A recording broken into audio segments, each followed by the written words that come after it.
ഇടപ്പള്ളിക്കോട്ട സ്വദേശികളുടെ നഷ്ടമായ പേഴ്സ് തിരികെ ലഭിച്ചു. ഇടപ്പള്ളിക്കോട്ടയിലെ ഓട്ടോറിക്ഷ ഡ്രൈവർക്കാണ് പണവും ആഭരണങ്ങളും അടങ്ങിയ പേഴ്സ് ലഭിച്ചത്.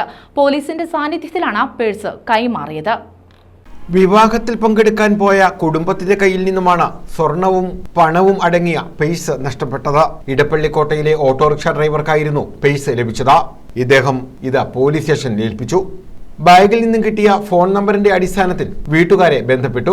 തുടർന്ന് SI VS രഞ്ജിത്തിന്റെ സാന്നിധ്യത്തിൽ പണവും ആഭരണങ്ങളും അടങ്ങിയ പേഴ്സ് കൈമാറുകയായിരുന്നു. ഞാൻ എടപ്പള്ളിക്കോട്ട സ്റ്റാൻഡ് ഓട്ടോ ഓടിക്കുന്നതാണ്. അപ്പോൾ ഞാൻ ഫ്രണ്ടിൽ കിടക്കുമ്പോൾ ഒരു പേഴ്സ് ബസ് സ്റ്റോപ്പിൽ കിടക്കുന്നതുണ്ട്. എടുത്ത് നോക്കിയപ്പോൾ അതിനകത്ത് സ്വർണ്ണവും പൈസ ഒക്കെ ഉണ്ട്. അപ്പോൾ ഞങ്ങൾ സഹപ്രവർത്തകരെ വിളിച്ച് എല്ലാവരും തീരുമാനിച്ച് ഇങ്ങനെ സ്റ്റേഷനുമായിട്ട് ബന്ധപ്പെട്ട് അതിന് കൊടുത്തു. ഉടമസ്ഥനെ നമ്മൾ ആധാർ കാർഡുണ്ട്, അത് വെച്ച് നമ്മൾ വേറെ അപ്പുറത്തെ കടയിൽ ചെന്ന് തിരക്കി അന്വേഷിച്ചപ്പോൾ പറഞ്ഞു ഇന്നടുത്തുള്ളതാണെന്ന് പറഞ്ഞു. അവർ ഫോൺ നമ്പർ തന്ന് അങ്ങനെ വിളിച്ചു. News bureau, Chavara.